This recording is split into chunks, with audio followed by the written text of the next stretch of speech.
اتنا عظیم وہاں میرے مولا کی ذات کہ کوئی ایسا کہے کہ اس دوران مولا نے نماز چھوڑ دی ہو،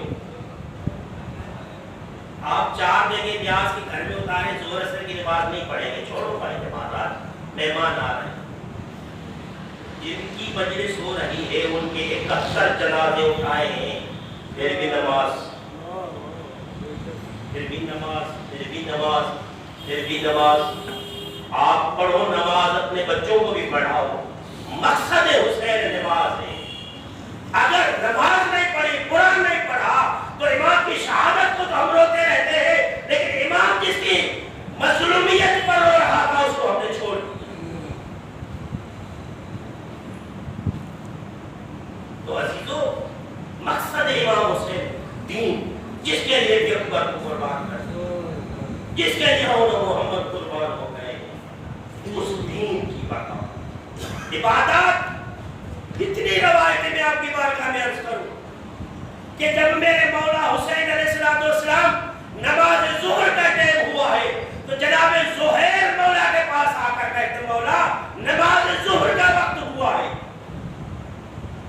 مولا زہیر کو سینے سے لگایا، مقاتل کے کتاب لکھے، بچے جانتے ہیں، 1400 سال سے یہ چیزیں پڑھتے آ رہے ہیں، پر تدبر کرو، غور کرو ان چیزوں کے اوپر۔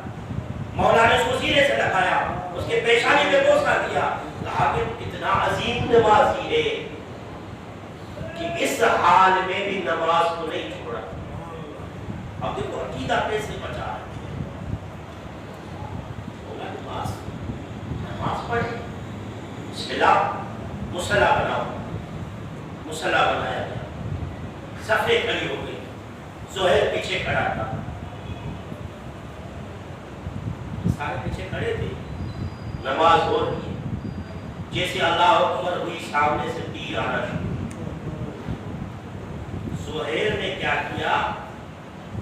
نماز سے نکل کر مولا کے سامنے جا کر کھڑا ہو گیا، سینے کے بٹن کھولے باقاعدہ، اور جناب زہیر یا بجس پڑھ کر دیکھو اردو میں یا سندھی زبان میں پڑھ کر دیکھے مقابل کی کتابوں میں کہ زہیر نے اپنے سینے کے بٹن کھولے اور ایسے کھڑے ہو کر کہتا آؤ تیروں آؤ، پہلے میرا سینہ بعد میں میرے حسین مولا کا سینہ۔ اتنے تیر جناب زہیر کو لگے کہ جب نماز ختم ہوئی نا زہیر تیروں کے سہارے کھڑے، ایک تیر بھی میرے مولا کے پاس نہیں کیا۔ سمجھتے نماز کیا کم چیز؟ میرے مولا کا پتہ ہے کہ جملہ آپ کی بارگاہ میں عرض کرنا، مولا نے ایک جملہ کہا زہیر پوری کربلا والے میرے پیچھے جنت میں آئیں گے، لیکن زہیر تو ایک ہوگا جو میرے سے آگے جنت میں جائے گا۔ نماز پڑھیں، قرآن پڑھیں، سر کو تن سے جدا کر دیا لیکن زبان سے قرآن کو جدا نہ کر پائی۔ مقصد عزادار یہ ہے، امام حسین کا دین اسلام کے اندر اس طرح کے حملوں سے بچانا، یہ امام حسین علیہ السلام کا عمل ہے۔ 2 چیزیں واضح کر چکا، نہیں تو انشاءاللہ میں کسی مجلس میں یہ بیان کر دوں گا کہ عبادات اور عقائد کو کیسے میرے مولا نے بچایا۔ اور تیسرا آپ کی بارگاہ میں عرض کر رہا ہوں کہ معاملات دیکھو کربلا امام حسین علیہ السلام کیسے معاملات ہیں۔ جناب قاسم کی اماں جناب ام فروا، آپ احادیث کی کتاب دیکھیں، میرے مولا کس طریقے سے اپنی بھابھی کو بلاتے تھے، بھابھی اماں، بھائی کی بیوہ ہے لیکن امام کہہ رہے ہیں میری اماں تھی۔ یہ ہے تعلقات، یہ ہے معاملات کہ بیٹی کے خیمے میں گئے کس طریقے سے۔ آپ نے یہ بھی سنا ہے ہم اپنے گھر میں آتے ہیں دروازہ تک گلباب نہیں کرتے، ایسے میرا گھر میں کیسے دروازہ تک گلباب کرو، گھر میں داخل ہو پہلے دروازے کو ضرور بات کرو. یہ اپنی ہیبٹ بنا لو, عادت بنا لو کہ اپنے گھر میں داخل ہو پہلے دروازے کو بجاؤ. کیوں؟ کیونکہ آپ اکیلے نہیں ہو, آپ کے بچے ہیں اندر, اس حال میں بیٹھے ہیں, وہ آپ کو نہیں پتا. بہت سارے گھروں میں عورتیں ایک دوسرے کے سر سے چوہے نکالتی ہیں, سر پہ دوپٹہ نہیں ہوتا. بہت ساری عورتیں ہیں جو بہت سارے جن ایکٹیویٹیز میں ہوتی ہیں, کپڑے سی رہی ہوتی ہیں, کیونکہ ساری عورتیں گھر میں ہیں تو بھائی آنے کا بھی کوئی طریقہ ہے. یہ نہیں کہ بھائی اپنا گھرے دو دروازہ کھولا یہ دھوم تک, غلط ہے. یہ اپنا طریقہ درست رکھنا چاہیے. کیوں؟ اسی لیے کہ ہمیں امام معصوم نے بتایا ہے. میرے مولا امام حسین علیہ السلام کربلا میں بتا رہے ہیں, جب میرے مولا حسین کو پیشانی میں تیر لگا تھا, پہلا تیر, مولا کے چہرے سے خون گر رہا تھا, جناب زینب کبریٰ کے خیمے کے دروازے پر آ کر اس حال میں دروازے کے باہر کھڑے ہو کر انما یرید اللہ کی آیت پڑھی. کیونکہ جب اہل بیت کا دروازہ کوئی بجاتا تھا رسول اللہ کے دور سے لے کر انما یرید اللہ کی آیت پڑھی جاتی تھی, پھر اندر سے آدمی باہر آتا تھا. اور دیکھو اللہ نے قرآن نے کہہ دیا کہ 3 دفعہ دروازہ کھٹکاؤ, جواب نہ ملے تو واپس چلے جاؤ. امام نے آ کر یہ آیت پڑھی, اندر سے جناب زینب کبریٰ نے فرمایا بھیا اندر آ جاؤ. امام حسین بعد میں گئے. ایسے ہے ہمارے امام ہمیں طریقہ زندگی گزارنے کا سلیقہ بتا رہے ہیں کہ گھر میں کس طریقے سے داخل ہونا چاہیے, بچوں سے کس لہجے میں کلام کیا جائے. یہ امام معصومین کا, اسی چیز کو بچانے کے لیے, ان حملوں سے بچانے کے لیے امام حسین علیہ السلام مدینے سے مکی اور مکی سے کربلا پہنچے. یہ طریقہ کار. بس میں ان 2 شہزادوں کا تذکرہ 2-4 جملوں میں کروں. اسی چیز میں دیکھو تینوں چیزیں ملیں گی میرے اس مسائل کے 2 جملوں میں. مولا امام حسین علیہ السلام کی خواہر جناب زینب کبریٰ جناب عبداللہ بن جعفر طیار کے ہاں ہے. اب کربلا جا رہے ہیں تو بہن کو کہتے بھائی آ جاؤ چلے, جبکہ آپ نے 2-3 دن پہلے یہ میں نے مسائل میں بھی یہ پڑھا تھا کہ جناب زینب کبریٰ جناب عبداللہ کے پاس آئی, آپ نے اجازت نہیں, اجازت دینے کے بعد پھر کہا کہ جو چیز چاہیے لے کر جاؤ. یہ طریقہ کار بیان کر رہے ہیں کہ اس طریقے سے زندگی گزاری جائے. بس ہزاداروں, یہ طریقہ کار اہل بیت اطہار نے سلیقہ زندگی گزارنے کا سلیقہ بتایا ہے. جب یہ قافلہ کوچ ہونے کو ہوا تیار, جناب عبداللہ 2 شہزادوں کو لے کر آئے. آقا مولا میں تو دیوار نہیں چل سکتا, یہ میرے 2 شہزادے ہیں, ایک اپنی طرف سے قربان کر دینا, ایک میری طرف سے. اجرکم من اللہ, ایک اپنی طرف سے ایک میری طرف سے قربان کر دیں. کہتے ہیں جیسے یہ قافلہ پہنچا کر کربلا کا لٹا ہوا قافلہ دربار میں, تو وہاں روم کے کوئی سفیر آئے ہوئے تھے. انہوں نے پوچھا کہ یہ جو نو کے نیزاؤں پہ سر ہے کہ کن کے؟ تو جس کو جو بتا رہا تھا اس نے کہا کہ میں کہوں گا کہ علی کا بیٹا ہے, رسول کا نواسا ہے, تو یہ تو ہماری جو چھپائی ہوئی چیز ہے وہ ظاہر ہو جائے گی, اس اس نے کہا کہ میں ایسے نام سے ان کو بتاؤں جو ان کو پتا بھی نہ چلے.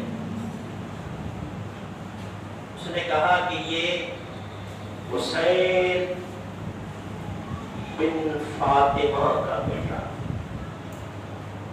کیونکہ ماں کا نام ہے، ہو سکتا ہے ان کو پتا نہ ہو. باپ کا تو ہر کسی کو پتا ہے کہ میں فلاں کا بیٹا ہوں، فلاں کا بیٹا. والدہ کا نام اکثر کر کے لوگ نہیں بتاتے. تو اس نے کہا کہ یہ حسین بن فاطمہ.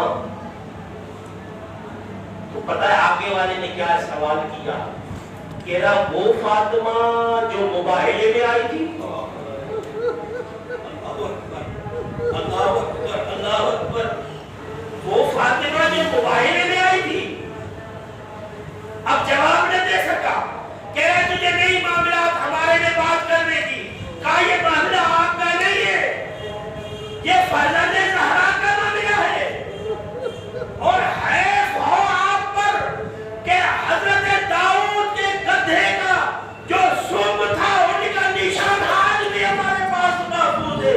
اے حیف ہو تمہارے نبی کا تو کفن بھی پیدا نہیں ہوا، آج ان کے بچوں کو دربار میں لے کر آؤ.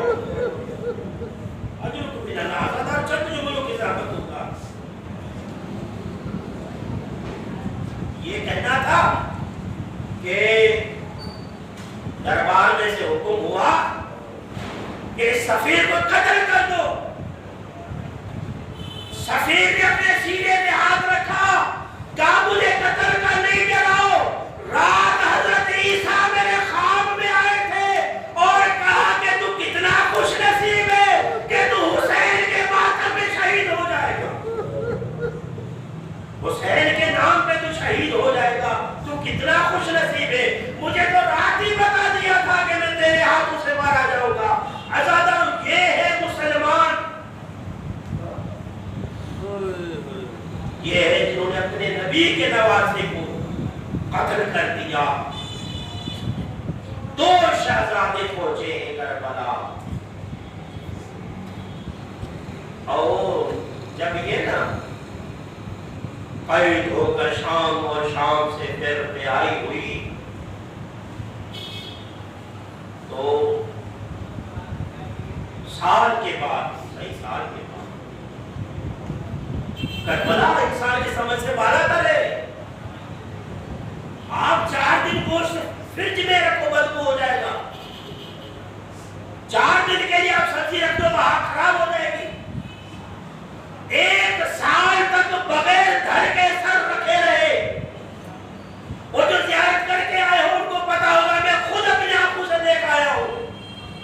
روس الشہداء 10 بائی 10 کا کمرہ ہے جس کے اندر کوئی کھڑکی نہیں ہے. ایک 10 بائی 10 کے کمرے کے اندر یہ جو سر رکھے ہوئے تھے دوسرے دن ملے تھے، 5ویں دن ملے تھے، مہینے کے بعد ملے تھے، 1 سال کے بعد ملے تھے. کوئی تاریخ بتائے کہ کسی سر میں خرابی ہوئی ہو. مقتل پڑے. یہ سر ملتے گئے عزاداروں، سارے سر مل گئے. 2 سر کونے میں پڑے تھے، ان کو کوئی لینے والا باقی نہ بچا. اجرکم اللہ. عزاداروں، کوئی رونے والا باقی نہ بچا.